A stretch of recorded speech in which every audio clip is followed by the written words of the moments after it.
तो बच्चों यहाँ पर हम लोग जो डेरिवेशन डिस्कस करेंगे वो किसका है, टाइम ऑफ फ्लाइट का डेरिवेशन है। अभी सबसे पहले समझिए टाइम ऑफ फ्लाइट होता क्या है। तो जैसे मान लीजिए यहाँ से प्रोजेक्टाइल को छोड़ा गया पॉइंट ओ से और वो फाइनल पॉइंट ए तक पहुँच रहा है, ठीक है। तो ओ से लेके ए तक पहुँचने में प्रोजेक्टाइल को जितना भी टाइम लगता है उसको क्या कहते हैं, टाइम ऑफ फ्लाइट कहते हैं। या ऐसे कह सकते हैं the time for which the projectile is in air. तो जितनी देर वो प्रोजेक्टाइल हवा में रहेगा उसको क्या कहा जाएगा, टाइम ऑफ फ्लाइट कहा जाएगा। अब इसका डेरिवेशन कैसे किया जाएगा, तो देखिए दो पॉइंट आपको कंसीडर करने हैं, ओ पॉइंट और ए पॉइंट, ठीक है। अब ओ और ए पॉइंट के बीच में अगर देखी जाए तो जो टोटल वाई में डिस्टेंस कवर हुई है, ठीक है, टोटल वाई में जो डिस्प्लेसमेंट हो रहा है वो क्या है, ज़ीरो है। तो हम लोग सिंपल चीज़ क्या लिख सकते हैं, y इक्वल टू ज़ीरो। अब देखिए यहाँ से यहाँ तक में जो टोटल टाइम लगेगा उसी को टाइम ऑफ फ्लाइट कहेंगे। तो आप फॉर्मूला लगा लीजिए y का, क्योंकि देखिए बॉडी ऊपर की ओर जा रही थी ना, तो फॉर्मूला लग जाएगा s is equal to u t minus half g t square, ठीक है। अब s को अगर देखा जाए तो s क्या है, ज़ीरो है, y डायरेक्शन में s ज़ीरो है। u क्या है, तो u साइन थीटा के बराबर है, ठीक है। इसके बाद t क्या है, तो t को कैपिटल T लीजिएगा क्योंकि टाइम ऑफ फ्लाइट को कैपिटल T से रिप्रेजेंट किया जाता है। माइनस हो जाएगा हाफ जी टी स्क्वायर, ठीक है। अब क्या करिए, इस वाले minus half g t square को LHS पे शिफ्ट कर दीजिए, तो बन जाएगा हाफ, ये प्लस में हो जाएगा तो हो जाएगा half g into time of flight का square equal to u sine theta, ठीक है। यू साइन थीटा हो जाएगा और एक और यहाँ पर क्या आ जाएगा, टी आ जाएगा। अब आपको दिखाई पड़ रहा होगा ये वाला टी और ये एक टी कट जाएगा, ठीक है, टू ऊपर की ओर चला जाएगा। आंसर क्या आ जाएगा, आंसर आ जाएगा time will be equal to two u sine theta upon g, ठीक है। टाइम ऑफ फ्लाइट क्या आ गया, टाइम ऑफ फ्लाइट आ गया two u sine theta upon g. अब यहाँ पर दो बातें और याद रखिएगा कि जो टाइम ओ से ए तक जाने में लग रहा है वो क्या है, two u sine theta by g है। तो अगर आपसे पूछा जाए टाइम ऑफ एक्सेंट क्या होता है, ठीक है, क्या पूछा जाए, टाइम ऑफ एक्सेंट पूछा जाए, ASCENT, और टाइम ऑफ डिसेंट पूछा जाए, ठीक है। तो टाइम ऑफ एक्सेंट इसका आधा हो जाएगा, मतलब ओ से लेके, जैसे मान लीजिए पॉइंट M है, हाईएस्ट पॉइंट है, तो ओ से M तक जाने में जो जो टाइम लगता है उसको क्या कहते हैं, टाइम ऑफ एक्सेंट कहते हैं। और ये क्या हो जाएगा, इसका आधा, मतलब क्या हो जाएगा, u sine theta upon g हो जाएगा।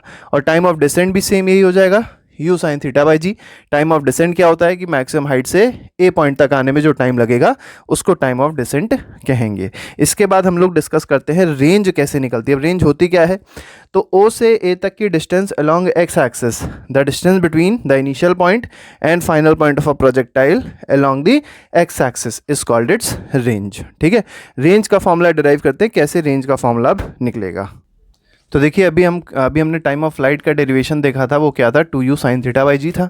अब हमको चाहिए रेंज क्या होती है। तो रेंज होती क्या है, तो displacement of projectile along x axis, मतलब शुरू से लेके अंत तक जो डिस्प्लेसमेंट हो रहा है प्रोजेक्टाइल का from initial position to final position is called range. अब रेंज को निकालने का तरीका क्या है, तो रेंज देखिए ओ से लेके ए तक की डिस्टेंस ही तो है, और आपको पता है कि एक्स एक्सिस में वेलोसिटी क्या रहती है, सेम रहती है। तो आप फॉर्मूला क्या यूज़ कर सकते हैं कि रेंज बराबर, रेंज हो जाएगा displacement is equal to speed into time, क्योंकि एक्स एक्सिस की बात हो रही है, एक्स एक्सिस में स्पीड क्या है, कांस्टेंट है। अब स्पीड देखिए, एक्स एक्सिस के अलॉन्ग स्पीड क्या है, यू कॉस थीटा है, सिंपल सी बात। इसके बाद टाइम मल्टीप्लाई करेंगे, टाइम ऑफ फ्लाइट होगा, क्योंकि यहाँ से यहाँ तक आने में जो टोटल टाइम लग रहा है वो किसके बराबर है, टाइम ऑफ फ्लाइट के बराबर है। यह आ जाएगा two u sine theta upon g आ गया, ठीक है। अब क्या करना है, ये u है, ये u है, तो u स्क्वायर हो जाएगा, ये टू। अब देखिए यहाँ पर एक चीज़ आपको होता है, u square into two sine theta into cos theta आ जाएगा, ठीक है। Two sine theta into cos theta upon क्या आ जाएगा, g आ जाएगा। अब यहाँ पर आपको समझना है, एक फॉर्मूला बन रहा है, एक फॉर्मूला याद रखिएगा, ठीक है। फॉर्मूला एक बहुत इंपॉर्टेंट आपको याद रखना है, ठीक है। साइन टू थीटा का, किसका, साइन टू थीटा का फॉर्मूला याद रखिएगा। साइन टू थीटा का फॉर्मूला होता है two sine theta into cos theta, ठीक है, क्योंकि इस फॉर्मूले को अब हम लोग यहाँ पर पुट करेंगे, ठीक है। तो यहाँ पर two sine theta cos theta दिखाई पड़ रहा है, इसी क्या लिख सकते हैं, साइन टू थीटा लिख सकते हैं। तो देखिए इसका मतलब आपको रेंज का फॉर्मूला मिलने वाला है। तो रेंज का फॉर्मूला क्या हो जाएगा, range is equal to u square, ठीक है, इंटू यहाँ पर साइन टू थीटा लिख सकते हैं क्योंकि two sine theta cos theta है, तो साइन टू थीटा अपॉन क्या हो जाएगा, जी आ जाएगा। तो ये फॉर्मूला किसका बन गया, रेंज का बन गया। अब देखिए ये रेंज मैक्सिमम कब होगी, यू को हम लोग चेंज नहीं कर सकते क्योंकि एक वेलोसिटी तो देनी ही पड़ेगी। एक पर्टिकुलर वेलोसिटी पे अगर आपसे पूछा जाए रेंज की वैल्यू मैक्सिमम कब होगी, तो आपको पता है मैक्सिमम तब होगी जब साइन 2 थीटा की मैक्सिमम होगी वैल्यू। साइन 2 थीटा की मैक्सिमम वैल्यू क्या है? साइन 2 थीटा की मैक्सिमम वैल्यू है 1। ठीक है, 1 से ऊपर 2 साइन 2 थीटा की वैल्यू नहीं हो सकती है। और साइन 2 थीटा की वैल्यू मैक्सिमम कब होगी? जब मतलब इसकी वैल्यू मैक्सिमम है 1। अब 1 को क्या हम लोग लिख सकते हैं? साइन 90 लिख सकते हैं। ठीक है, क्या लिख सकते हैं? साइन 90 लिख सकते हैं, और ये क्या हो जाएगा? साइन 2 थीटा हो जाएगा।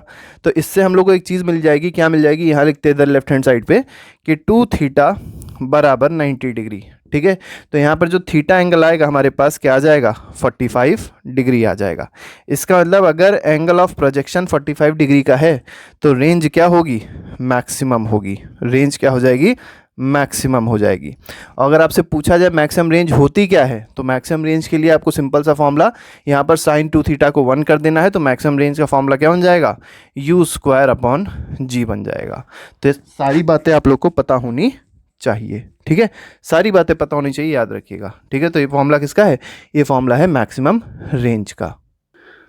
अभी तक देखिए हम लोग ने टाइम ऑफ फ्लाइट का डेरिवेशन पढ़ लिया, इसके बाद रेंज का डेरिवेशन पढ़ लिया। अब जो तीसरा डेरिवेशन है वो मैक्सिमम हाइट क्या होती है प्रोजेक्टाइल में, उसका हम लोग पढ़ेंगे। तो देखिए यहाँ पर आपको ये टाइम दिखाई, ये जो डिस्टेंस है ये कहलाती है मैक्सिमम हाइट। इसको रिप्रेजेंट करेंगे किससे?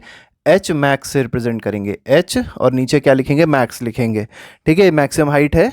ठीक है, अब देखिए मैक्सिमम हाइट किस डायरेक्शन के अलॉन्ग है? आपको दिखाई पड़ रहा होगा वाई डायरेक्शन के अलॉन्ग है। तो हम लोग वाई डायरेक्शन के अलॉन्ग इक्वेशन ऑफ मोशन को यूज़ करेंगे। अब देखिए बहुत सिंपल सी इक्वेशन है, आपको क्या करना है? आपको फॉर्मूला रखना है सिंपल। देखिए एच जो है, तो देखिए सिंपल से काम करना है। फॉर्मूला क्या रखेंगे हम लोग? V square is equal to u square plus 2g h। अब देखिए v क्या होती है? फाइनल वेलोसिटी है, तो फाइनल वेलोसिटी किस पॉइंट पे है? m पॉइंट पे है। अब आपको पता होगा हाईएस्ट पॉइंट पे जो वेलोसिटी होती है किसी की प्रोजेक्टाइल की, वो क्या होती है? 0 होती है। इनिशियल वेलोसिटी जो y डायरेक्शन में वो क्या दी गई है? तो u साइन थीटा दी गई है, तो u की जगह लिख सकते हैं u साइन थीटा, और क्योंकि होल स्क्वायर है यहाँ पर होल स्क्वायर हो जाएगा। बॉडी ऊपर जा रही है तो यहाँ पर माइनस का साइन हो जाएगा, 2g h हो जाएगा। और हाईएस्ट पॉइंट तक जाने में जो हाइट है वो क्या हो जाती है? h मैक्स हो जाती है। बस पूरे टर्म को इधर की ओर भेज दीजिए, तो फॉर्मूला बन जाएगा 2g इंटू एच मैक्स। ठीक है, और ये किसके बराबर हो जाएगा? u square sine square theta के बराबर हो जाएगा। एच मैक्स निकालना था, इसको नीचे भेज दीजिए, तो एच मैक्स का फॉर्मूला क्या हो जाएगा?